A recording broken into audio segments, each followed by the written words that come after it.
Par rapport à li xewoon fële ce Ziguinchor, eux, ils ont soutenu qu'il y a lieu de préciser qu'il n'y a pas encore de décision définitive. L'État du Sénégal ayant décidé d'exercer les voies de recours qui s'offrent à lui, justement. Et de l'autre côté, on a l'article 47, alinéa 4 du Code électoral, qui dit que les décisions de justice dañoo war a appliquer immédiatement. Donc, ça veut dire quoi, contradiction boobu lay am?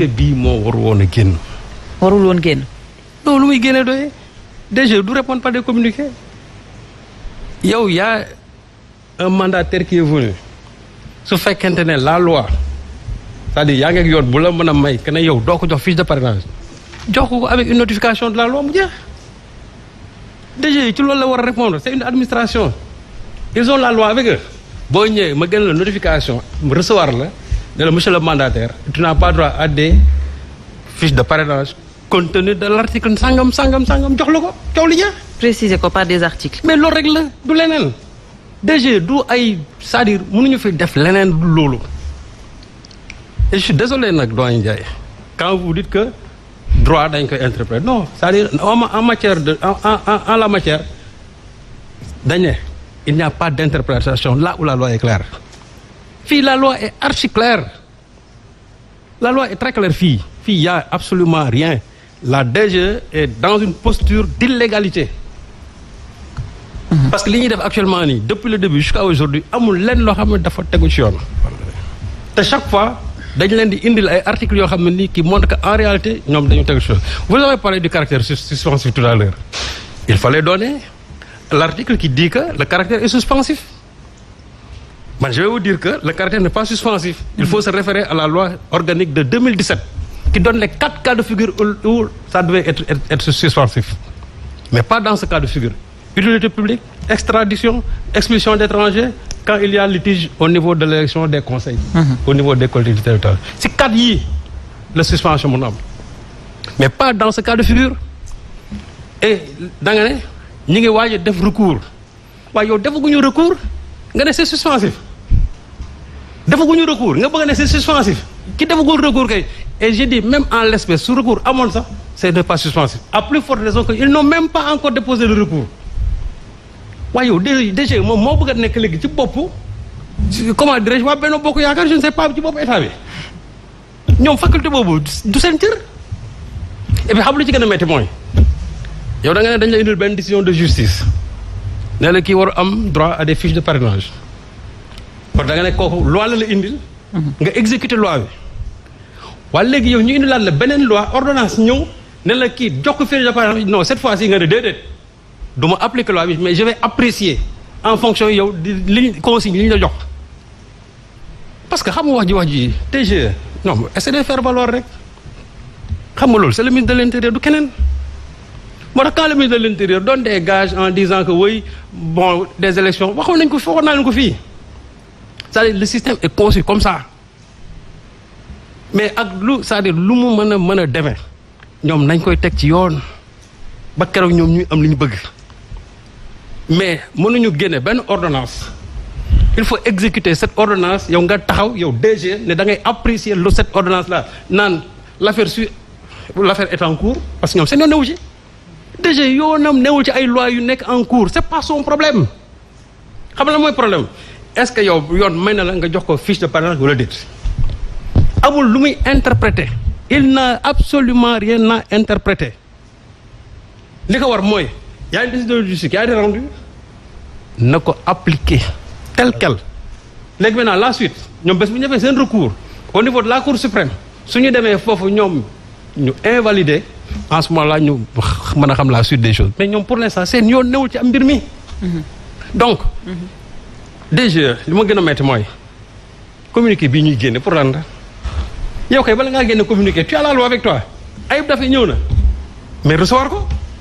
population bi lañ bëggoon lañ bëggoon wax lu xew Ayib Daffé ñëw na c'est-à-dire xam lu gën a bon mooy ñooñu nga ñëw dans une administration publique ñu ne la on ne reçoit pas.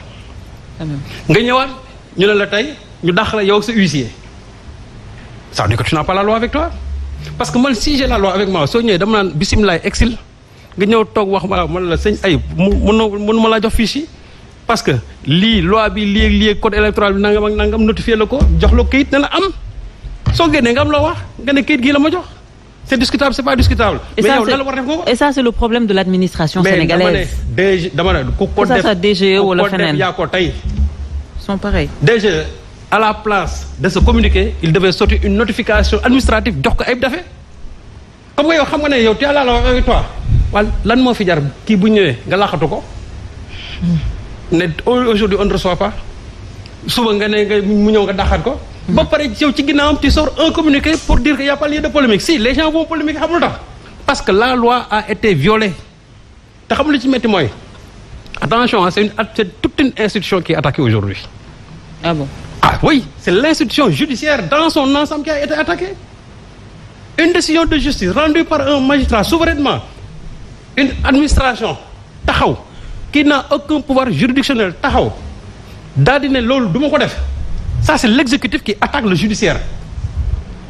Et je me dis que tey dans les normes le patron de l'institution judiciaire qui est le président de la Cour suprême devait être accompagné par le procureur près de la commandant général près de la Cour suprême dañu war a taxaw wax ci lii parce que quand en France quand Hollande avait traité la magistrature de décision de lâcheté.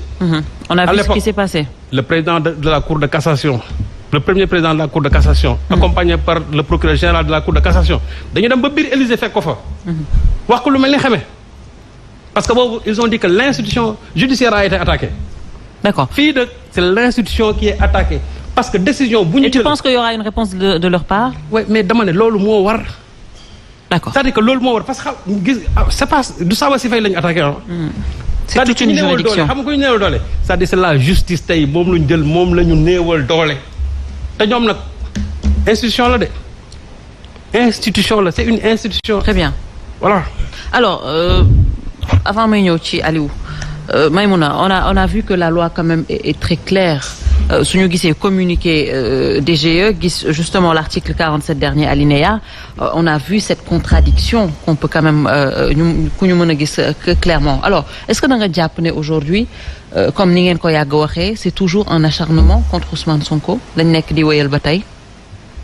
Effectivement ne xam nga nag Sénégal moom réew démocratie la c'est vrai que wax sa xalaat bi dafa bare ci plateau yi beaucoup de gens font des chroniques wax sa xalaat les vendredis surtout tey mais quand même ñun ñu ngi sant bi ñu commencé def politique ba léegi li ñuy wax dañ koy étayer fii kenn taxaw fi di interpréter ak di joxe sa xalaat ci loi la loi électorale dafa claire loi électorale claire moo tax ay nit am sañ-sañ di boddi ay nit ci fichier électoral teg ko ci loi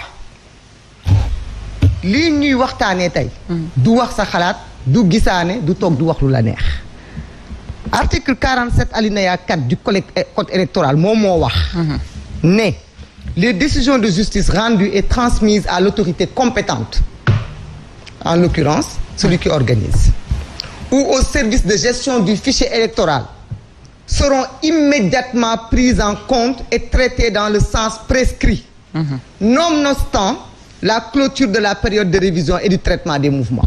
loolu loi électorale moom moo ko wax donc loi électorale moom moo tënk DGE li tax mu nekk hors la loi li tax li mu def concerné ñu te ñu ciy wax sunu xalaat